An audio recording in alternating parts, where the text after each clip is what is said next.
भल भाव नजर पकांतु एही दृश्य उपरे। ये हेउछंती पंजाब पुलिसर अवसरप्राप्त डीआईजी इंद्रजीत सिंह सिद्धू।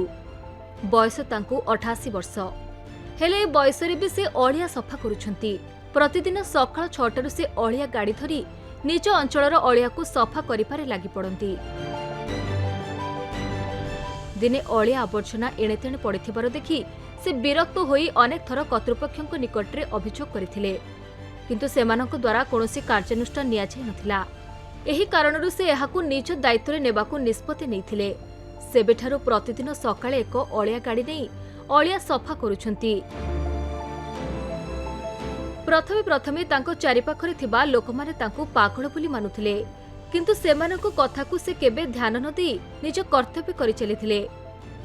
तेबे एही कामकु नै से कहंती जे तांको सफा सुतरा पसंद। जदि आपण कोनोसी विदेशी देशकु जांती सेठारे आपण बहुत स्वच्छता देखिबाकु पाइबे, हेले आम भारत रे एभली होई न थाए।